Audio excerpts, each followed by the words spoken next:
प्यारे बच्चों, आज हम देख रहे हैं BCom part first business statistics में क्वार्टाइल यानी चतुर्थक। बच्चों, क्वार्टाइल का मतलब नाम से पता चल रहा है कि वो किसी भी संख्या को, किसी भी चीज को चार भागों में बांटता है। इसीलिए चतुर्थक शब्द इसके लिए हम उपयोग में करते हैं हिंदी के लिए, और इंग्लिश में इसको बोलते हैं क्वार्टर से बना है क्वार्टाइल। क्वार्टरली परीक्षा होती है ना, जो क्वार्टरली परीक्षा जो 3-3 महीने से होती है, उसमें होता क्या है कि वो साल में 12 महीने होते हैं, 12 महीने को 4 से डिवाइड कर देते हैं।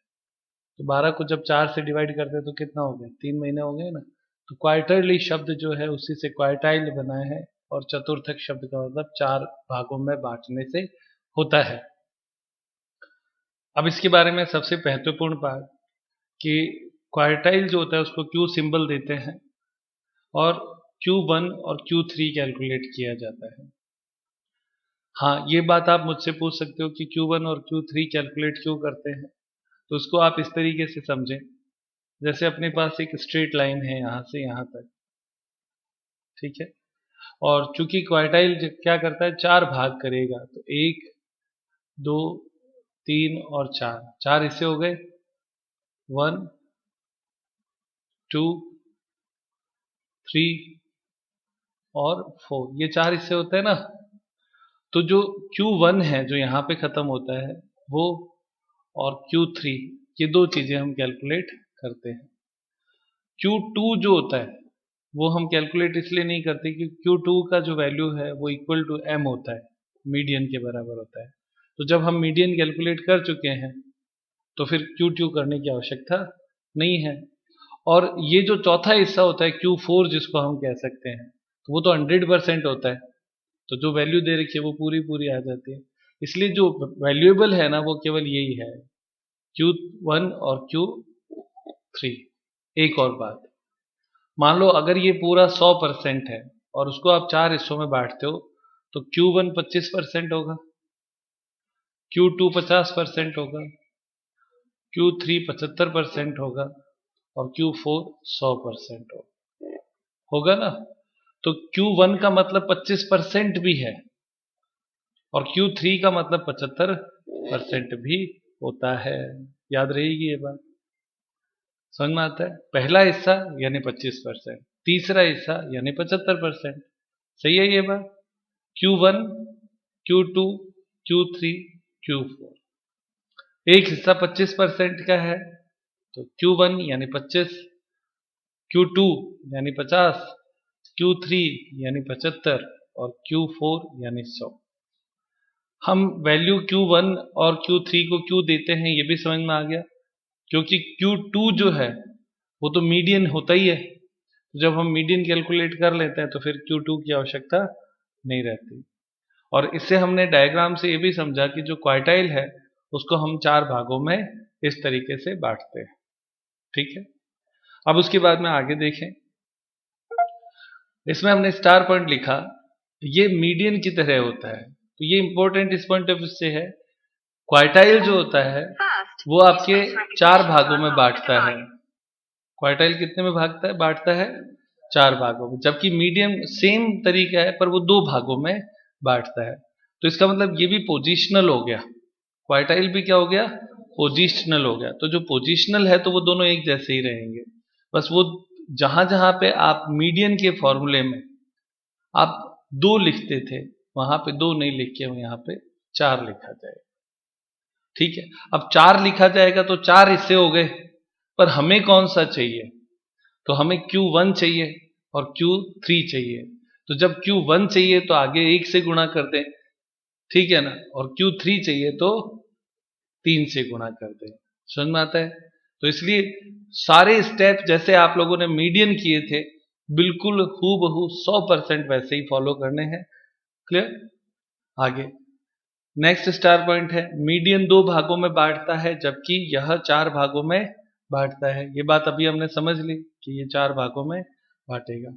अब हम इसका स्टार्ट करते हैं फॉर्मूले। सबसे पहले इंडिविजुअल सीरीज, व्यक्तिगत श्रेणी, जिसमें केवल x दिया हुआ होता है, f होता ही नहीं है।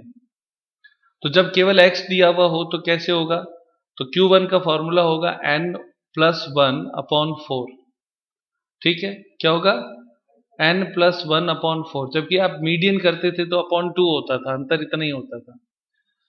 अच्छा, गुणा किससे कर रहे हैं? क्योंकि हमें Q1 लेना है, Q3 ले रहे हैं तो उसमें आपके यहाँ पे 3 हो जाएगा। इससे जो संख्या आएगी वो उसको सीरियल नंबर में, उसके सीरियल नंबर के अनुसार देखेंगे तो आंसर आएगा। यानी जो कैलकुलेट करते हैं वो सीधा आंसर नहीं है, आप लोगों को क्या करना पड़ेगा, सीरियल नंबर आ गया, क्योंकि TH शब्द का मतलब जैसे आता है 10th, तो इसका मतलब 10th सीरियल नंबर के सामने जो x है वो आंसर हो गया, इसका मतलब ये होता है। समझ में आती है ना ये बात? तो ये सीरियल नंबर से अपने को आंसर ढूंढना है। ये हमने मीडियन में पहले किया है, आज जब हम इसका प्रैक्टिस क्वेश्चन करेंगे तो और अच्छे से समझ में आ जाएगा। फिर उसके बाद में नेक्स्ट आता है डिस्क्रीट सीरीज। तो डिस्क्रीट सीरीज यानी खंडित श्रेणी होती है। इसमें आप Q1 का फॉर्मूला देखें सेम है, Q3 का भी सेम है, नो चेंज है। अंतर केवल इस जगह पे है, वहां पे सीरियल नंबर आता है, यहाँ पे CF में आंसर देखना होगा। हम CF देखेंगे, उससे जस्ट बड़ी CF देखेंगे, जो जस्ट बड़ी CF होगी उसके सामने जो X होगा वो आंसर होगा। तो ये भी चीज हम मीडियन में सीख चुके हैं, तो इसलिए कोई ज्यादा दिक्कत नहीं है। मीडियन वाला वीडियो देखेंगे तो आराम से समझ में आ जाएगा। फिर उसके बाद में कंटिन्यूस सीरीज। तो कंटिन्यूस सीरीज में आपके होता है ग्रुप और होता है फ्रीक्वेंसी, ये इसकी पहचान है। तो यदि प्रश्न में ग्रुप और फ्रीक्वेंसी दे रखा हो तो आपको क्या करना है, पहले स्मॉल Q1 कैलकुलेट होगा। अब आप देखो, आपने पहले स्मॉल m कैलकुलेट किया था, यहाँ पे स्मॉल Q1 हो जाता है। तो कैलकुलेट करने का n/2 की जगह पे हम क्या लिखेंगे, n/4 और गुणा 1 से कर देंगे तो Q1 आ जाएगा। उसी तरह से जब आप कैपिटल Q1 कैलकुलेट करते हो तो फॉर्मूला सेम है, देखो L1 + I/f, small m - c की जगह पे स्मॉल क्या हो गया, Q1। तो केवल ये एक ही चेंज है और कोई चेंज नहीं है इसमें। उसके बाद में Q3 का फॉर्मूला देखें तो पहले स्मॉल Q3, तो यहाँ पे केवल 3 हो गया, बाकी सारा सेम है। और कैपिटल Q3 का फॉर्मूला हम कैलकुलेट करते हैं तो L1 + I/f Q3 - c, तो यहाँ पे Q3 आ जाएगा। तो सारा का सारा जैसे हम मीडियन कैलकुलेट करते हैं, ठीक उसी प्रकार से हम यहाँ पे इसको भी कैलकुलेट करते हैं। अब हम क्वेश्चन देखते हैं क्वार्टाइल का, ठीक है, और उसको सॉल्व करते हैं। तो प्यारे बच्चों, सबसे पहले हम इंडिविजुअल सीरीज ले रहे हैं। इंडिविजुअल सीरीज में आपको मार्क्स दे रखे हैं 11, 15, 18, 10, 5, 15, 17, 20, 6, 9 एंड 11। अब आप लोगों को इसमें कैलकुलेट करना है क्या चीज, Q1 और Q3, ये दो चीजें आपको कैलकुलेट करनी है। सबसे पहला काम आप लोगों का ये होगा कि इन संख्याओं को या तो आरोही क्रम में लिखो या अवरोही क्रम में लिखो। तो हम पहले इसको छोटे से बड़े क्रम में लिखते हैं, तो वापस लिखेंगे मार्क्स। सबसे छोटी संख्या कौन सी है, 6, 5 है, ये रहा 5, 5 लिखेंगे।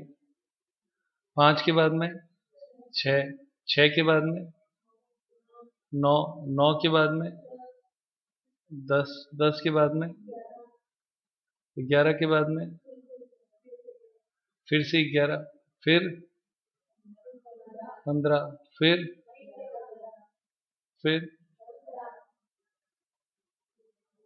17, फिर 18 और फिर 20। हमने इसको छोटे से बड़े क्रम में लिख दिया, जो 2 बार आया तो 2 बार लिखना है। अब आप इसके बाद में इसके ऊपर लिख दो SN, सीरियल नंबर।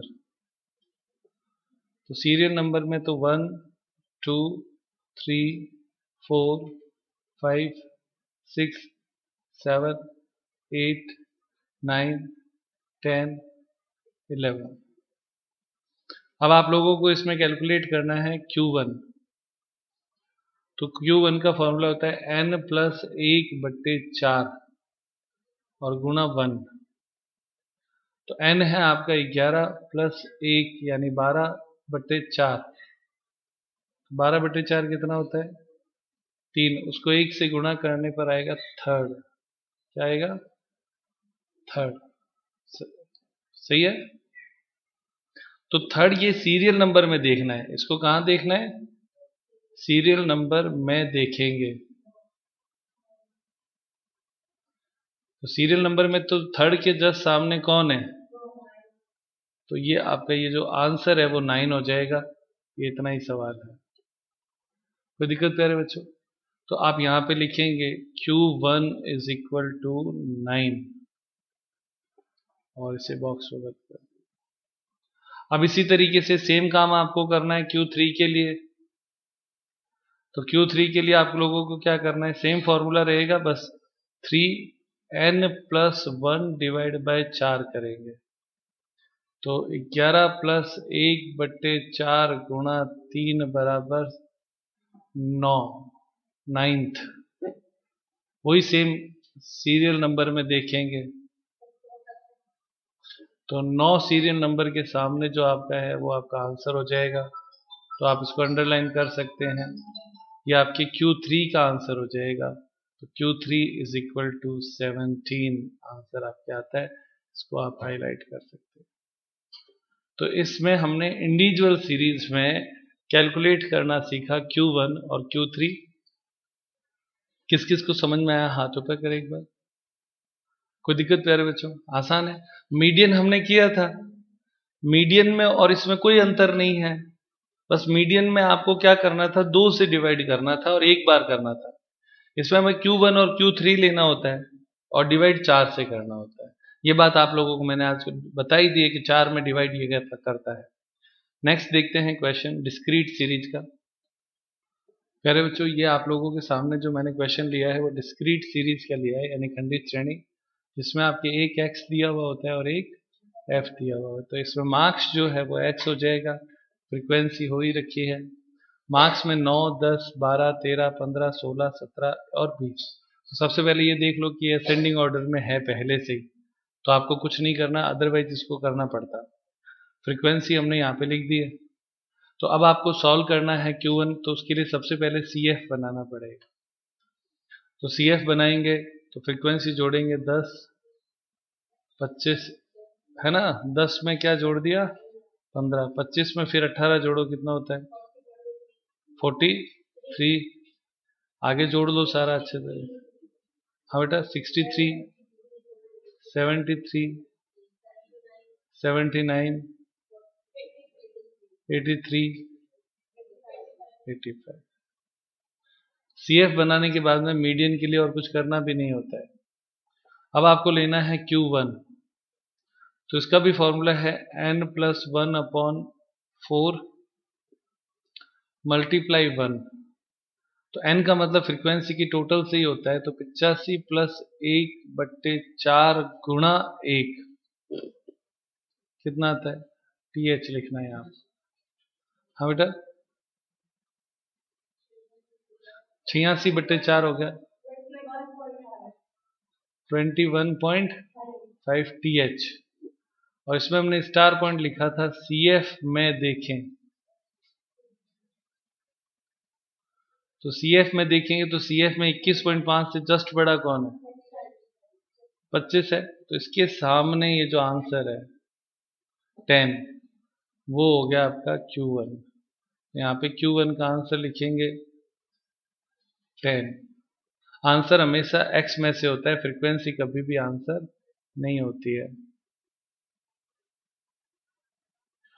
ये बच्चों आपका हो गया डिस्क्रीट सीरीज यानी खंडित श्रेणी, आसान है। अब उसके बाद में नेक्स्ट पॉइंट आपके आता है थर्ड, कंटिन्यूअस सीरीज। बच्चों इसमें एक आपकी Q3 और निकालना है, तो Q3 कैलकुलेट कर देते हैं। 85 + 1/4 TH कितना आता है 64.5 आता है, 64.5 TH। इससे जस्ट बड़ी CF देखो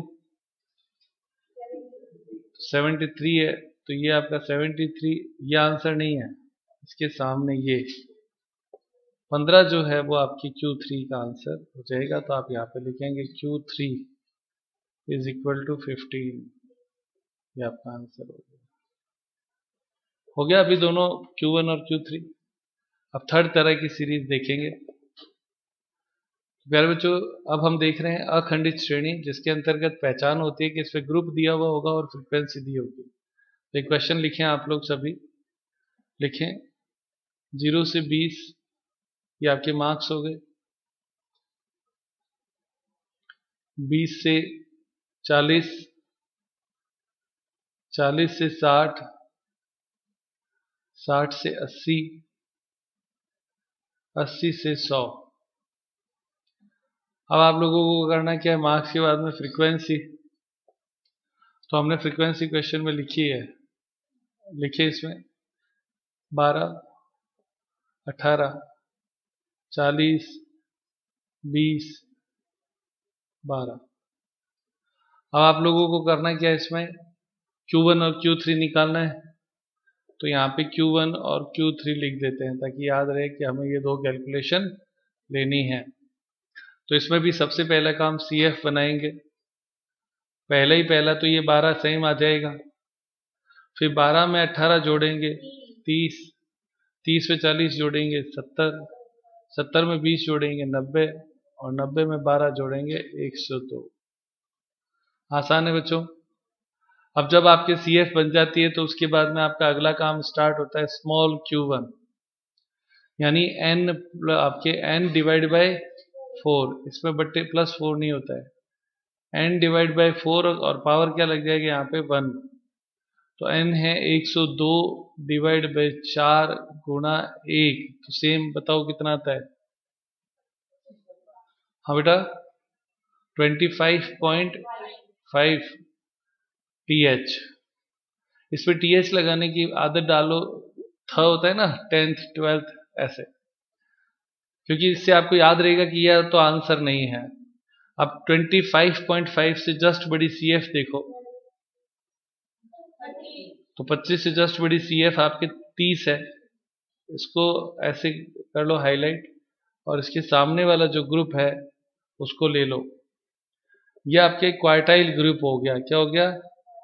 क्वार्टाइल ग्रुप। इसमें 20 तो हो गई L1, ये हो गई L2, ये जो 18 है ना बच्चों, ये 18 क्या कहलाता है? F, और इससे ऊपर क्या होता है? C। ये इसका बेस कंसेप्ट है। तो कैपिटल Q1 की गणना करेंगे, L1 plus I upon F small Q1 minus C।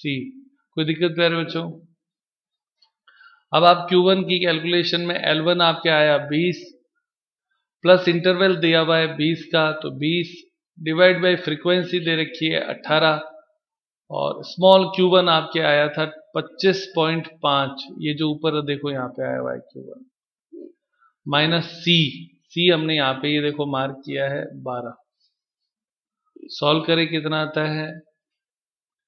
तो इसमें क्या होता है कि पहले 25.5 में से 12 घटा दो तो 13.5 बचेगा। 13.5 को 20 से गुणा करो, और उसको 20 से गुणा करने के बाद में 18 से भाग दो, और उस पर 20 जोड़ दो। कितना आता है बच्चों? हाँ बेटा 35, 35 आंसर आपके इसमें आता है। ये फाइनल आंसर है। और जैसा कि मैंने आपसे कहा कि ये जो ग्रुप है ना 20 से 40, इसको हमने सेलेक्ट किया था ना क्वार्टाइल ग्रुप, तो आंसर इसी के अंदर ही होएगा, यानी 20 से 40 ही होएगा, उससे बाहर नहीं हो सकता था। किस किस को समझ में आया Q1? अब आपको लेना है Q3, तो जो अगर नहीं भी समझ में आया तो थोड़ा बहुत और एक बार रिवीजन और हो जाएगा। तो अब पहले इसमें स्मॉल Q3, जिसका फॉर्मूला n अपॉन 4, और यहाँ पे 3 से गुणा करानी है। तो n आपके इसमें दिया हुआ था 102 डिवाइड बाय 4, और गुणा करानी है 3 से।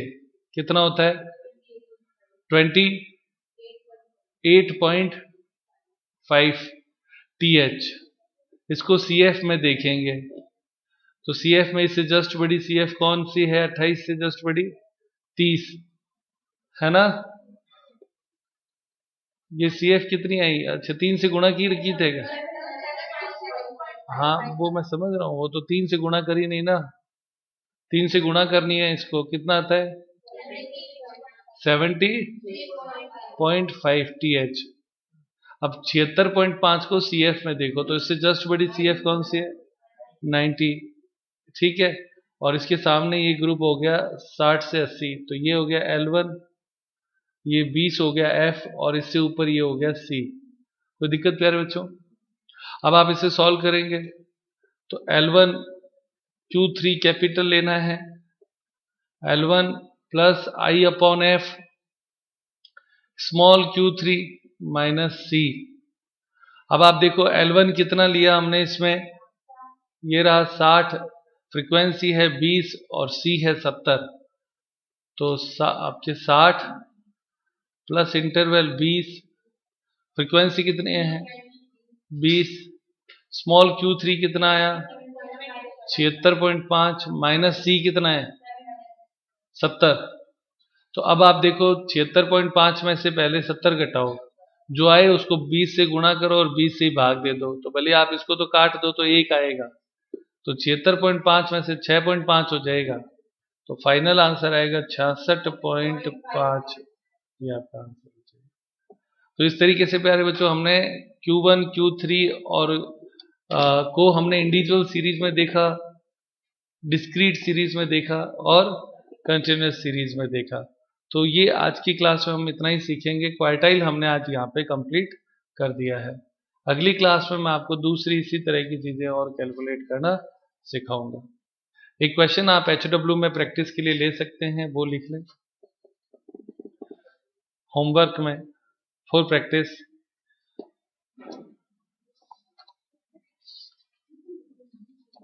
तो इसमें आपके लिखें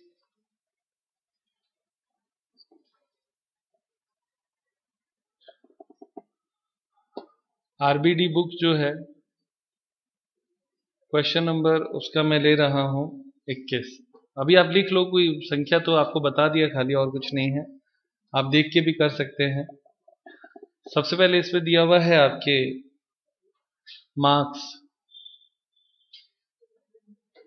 तो मार्क्स में मैं एक बार ही लिखता हूं, आप ध्यान से देखें 6, 9, 10, 12, 18, 19, 23, 24, 28, 48, 53,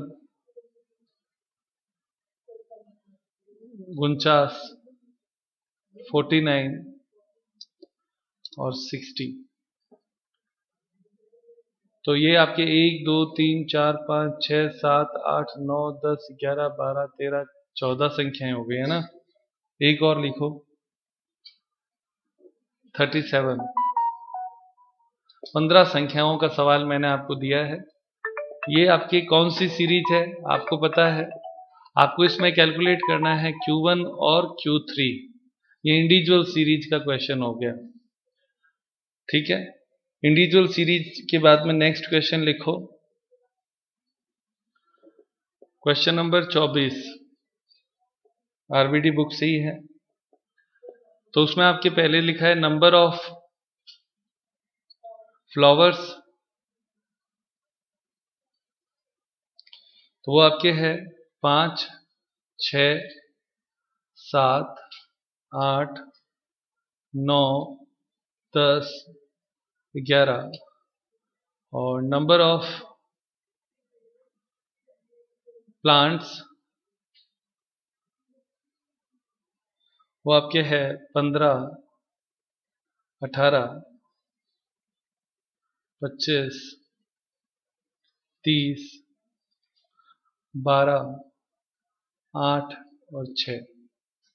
इसमें जो सीक्वेंस में चलता है ना वो X होता है, नंबर ऑफ फ्लावर्स जो है वो X हो जाएगा और ये F हो जाएगा। अब उसके बाद में थर्ड क्वेश्चन लिखे, तीसरा जो आप लोगों को करना है।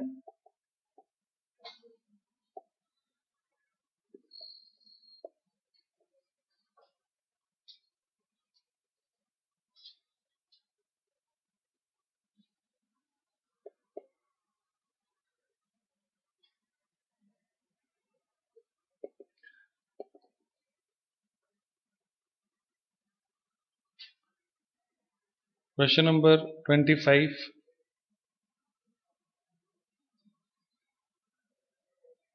तो उसमें आप लिखिए मार्क्स। तो मार्क्स में लिखें 0 से 10, 10 से 20, 20 से 30, 30 से 40, 40 से 50, 50 से 60 और 60 से 70। ठीक है बच्चों। अब उसके बाद में आपकी फ्रीक्वेंसी लिखो। तो आपकी 10, 20, 40, 15, 5, 0 और 10, टोटल 100 है। अब आपको इसमें भी तीनों क्वेश्चन जो मैंने आपको लिखा है वो सारे देखो, एक तो मैंने आपके ऐसे हॉरिजेंटल लिखे हुए हैं। जब आप इनको सॉल्व करेंगे ना तो आप इसको वर्टिकली सॉल्व करेंगे, यानी खड़े रूप में लिख के फिर सॉल्व करेंगे। आपको Q1 और Q3 ये आंसर आपको कैलकुलेट करके लाने हैं। ये आपके प्रैक्टिस का पार्ट हो जाएगा। ठीक है।